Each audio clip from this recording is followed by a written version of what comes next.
Jaigaon GST মোড়ে special নাকা চেকিংয়ে বড় সাফল্য। ব্রাউন সুগার ও গাঁজাসহ গ্রেফতার 2 মাদক পাচারকারী। জয়গা থানার পুলিশের বিশেষ নাকা চেকিং অভিযানে বড় সাফল্য মিলল। স্নিফার ডগের সহায়তায় পরিচালিত বিশেষ অভিযানে একদিনেই পৃথক 2টি ঘটনায় 2 মাদক পাচারকারীকে গ্রেফতার করা হয়েছে। উদ্ধার হয়েছে বিপুল পরিমাণ ব্রাউন সুগার ও গাঁজা। পুলিশ সূত্রে জানা গিয়েছে, উচ্চপদস্থ আধিকারিকদের নির্দেশে জয়গা এসডিপিওর নেতৃত্বে মঙ্গলবার সন্ধ্যা থেকে জয়গা জিএসটি মোড় এলাকায় বিশেষ নাকা চেকিং শুরু হয়। জয়গায় প্রবেশকারী প্রতিটি গাড়িতে তল্লাশি চালানো হচ্ছিল। বুধবার প্রথম ঘটনায় পুলিশ জটেশ্বরের বাসিন্দা জাহাঙ্গীর আলমকে গ্রেফতার করে।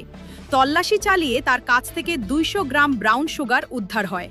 উদ্ধার হওয়া মাদকের আনুমানিক বাজার মূল্য প্রায় 2 লক্ষ টাকা বলে পুলিশ সূত্রে জানা গিয়েছে। অভিযুক্তের বিরুদ্ধে এনডিপিএস আইনে মামলা রুজু করে তদন্ত শুরু হয়েছে। এর কিছুক্ষণ পর জিএসটি মোড়ে একটি ম্যাজিক গাড়িতে তল্লাশি চালিয়ে পুলিশ 2 কেজি 700 গ্রাম গাঁজা উদ্ধার করে।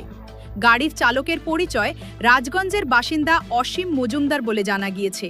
তাকেও গ্রেফতার করে এনডিপিএস আইনে মামলা দায়ের করেছে পুলিশ। পুলিশ আধিকারিকরা জানিয়েছেন, মাদকমুক্ত সমাজ গড়ার লক্ষ্যে এই ধরনের বিশেষ অভিযান আগামী দিনেও জোরদারভাবে চালানো হবে।